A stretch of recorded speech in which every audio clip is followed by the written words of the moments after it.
Imagine the Egyptian desert in 1922. The scorching sun beats down on the dunes. Archaeologists dig with hope. And suddenly, a sealed doorway appears, untouched for over 3,000 years. Behind it lies the greatest archaeological treasure of the century, the intact tomb of a boy king. But along with the glory of discovery came whispers of something much darker. Lord Carnarvon, the wealthy aristocrat who financed the expedition, died shortly afterward under strange circumstances. Others connected to the find would also meet untimely ends. Newspapers across the globe began to speak of a curse, one that avenged the disturbance of the pharaoh's eternal rest. Was it mere coincidence?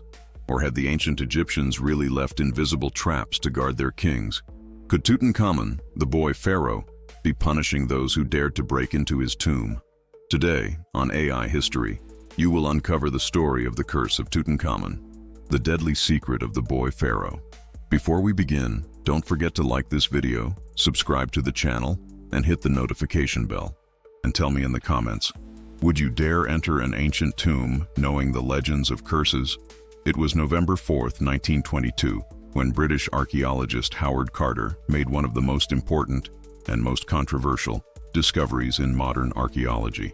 After years of excavations funded by Lord Carnarvon, many believed Carter was wasting time and money. But that day, beneath the sands of the Valley of the Kings, something extraordinary was revealed. A staircase descending into darkness. At the bottom lay a sealed doorway marked with symbols of ancient Egypt. Carter, seasoned and cautious, knew immediately what he had found. A royal tomb, practically intact. A rarity, since most had been looted centuries earlier. When the first chamber was opened, Carter described an indescribable sight. Golden statues, chariots, ornate jewelry, thrones, fine textiles, and hundreds of ritual objects. It was as if time itself had stood still. And then came the supreme revelation. A magnificent sarcophagus holding the remains of a little-known pharaoh, Tutankhamun, the boy who reigned for only 9 years and died mysteriously as a teenager. The world was stunned. News of the discovery spread like wildfire, and Tutankhamun, once nearly forgotten, became the most famous pharaoh of all time.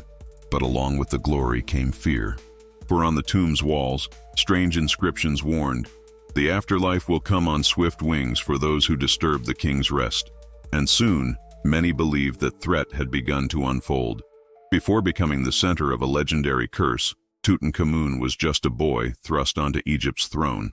He ascended to power around 1332 BC, at the age of only 9, during one of the most turbulent periods in Egyptian history. His father, Pharaoh Akhenaten, had sparked a religious revolution by worshipping only the sun disk, Aten, abandoning Egypt's traditional gods. The shift enraged priests and destabilized the empire. When Tutankhamun took power, it fell to him to restore the old gods and bring balance back to the kingdom. But his life was short. He died around 18 or 19 years old, leaving little political legacy. His reign was brief, his monuments modest. Compared to powerful rulers like Ramses II, Tutankhamun seemed destined for obscurity. Ironically, it was his small, hastily prepared tomb that preserved his name. Because it was hidden away and relatively insignificant, it escaped the looting that devastated so many other pharaohs' tombs. Centuries later, this very obscurity ensured that Carter's discovery would reveal an untouched treasure. Thus, a forgotten boy king became one of the most iconic figures in archaeology. And the grandeur of that discovery gave new life to the legend of the pharaoh's curse. Only months after the tomb was opened, the world's excitement turned into dread. In April 1923, tragedy struck. Lord Carnarvon, the man who had bankrolled the expedition, died unexpectedly. The official cause was an infection from a mosquito bite, worsened by existing health issues. But the press saw it differently. Headlines screamed, "The curse of the pharaoh claims its first victim." Eerie details added fuel to the fire. At the time of the transition to the world of Carnarvon, a mysterious blackout occurred in Cairo. Thousands of miles away, his dog in England reportedly howled and fell to the ground. Believers believe it was no coincidence. Soon, others associated with the tomb also met strange fates. Diplomats, archaeologists, even casual visitors, each life lost prematurely was catalogued as another victim of Tutankhamun's wrath. The press, hungry for sensation, amplified every story. The legend of the curse of the pharaoh spread across London, Paris, New York, and beyond. The greatest archaeological discovery of the 20th century was no longer just about treasures. It was about fear. After Carnarvon's departure, the supposed curse seemed unstoppable. Over the following years, a number of people who lost their lives were linked to the tomb, which reinforced the myth. One of the most famous was George J. Gould I, a wealthy American who visited the tomb in 1923. Days later, he fell ill and died suddenly in France. To the press, it was proof of the curse at work. Another was Arthur Mace, a member of Carter's team, who passed away not long after working inside the tomb. Sir Archibald Douglas Reed, the British radiologist who x-rayed Tutankhamun's mummy, also died soon after his involvement.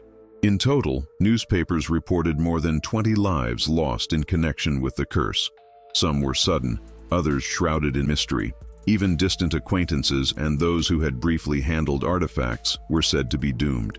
Curiously, though, Howard Carter himself, the man who opened the tomb, lived for more than 15 years afterward, dying peacefully in 1939. The curse, it seemed, spared its main target. But logic and contradiction mattered little in the face of fascination. People preferred to believe in the boy king's supernatural vengeance. And so, with every new tragedy, Tutankhamun's legend grew darker, his name forever tied to fear. While newspapers fueled the curse, scientists searched for rational answers. One popular theory suggests the tomb contained toxic fungi and bacteria sealed for millennia. When disturbed, spores of Aspergillus flavus and other microbes could have been inhaled, releasing deadly toxins. Visitors exposed to this environment might have fallen gravely ill soon after. Another possibility is the deliberate use of ancient chemical traps. Some scholars believe Egyptian priests may have coated objects with poisonous substances as spiritual protection. If so, the curse had very real biological roots. Psychology also played a role. In an era steeped in mysticism, many truly believed in the curse. This fear could worsen existing illnesses or trigger fatal stress responses. After all, the human mind can be as dangerous as any poison. Finally, skeptics argue the simplest explanation: coincidence and sensationalism.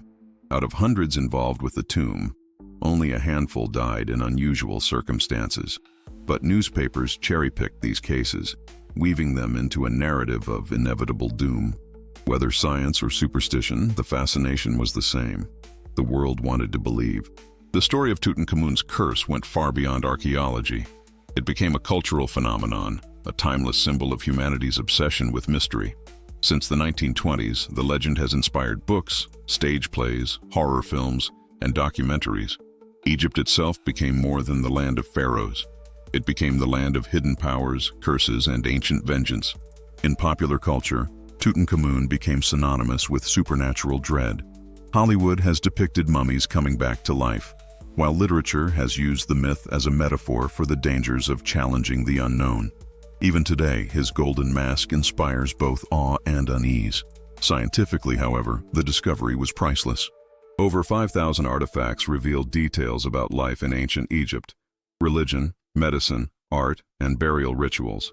Ironically, the curse kept global attention focused on Egyptology, ensuring Tutankhamun's eternal fame. Thus, his legacy is twofold. On one hand, a treasure trove of knowledge. On the other, a myth of fear. Together they ensure that the boy king remains immortal in both history and imagination. The Curse of Tutankhamun is not just a tale of archaeology. It is a reflection of humanity's eternal struggle between science and superstition, facts and myths, curiosity and fear. More than 3 millennia after his passing, the boy king's name still echoes, not only in museums, but in our collective imagination. Each new generation revives the legend, whether as a thrilling story or a warning about arrogance in the face of the unknown. Coincidence or curse, science or superstition, one truth remains: Tutankhamun achieved the immortality all pharaohs dreamed of, not only through his treasures but through the fear and fascination that made his name eternal. And now I ask you, do you believe the Curse of Tutankhamun was nothing more than coincidence and media hype? Or do you think there was something real protecting the pharaoh's eternal rest? Leave your opinion in the comments. And don't forget to like this video, subscribe to AI History, and hit the notification bell so you won't miss our next journeys into the darkest stories of the past. Because history, even in its most mysterious chapters, always has something to teach us.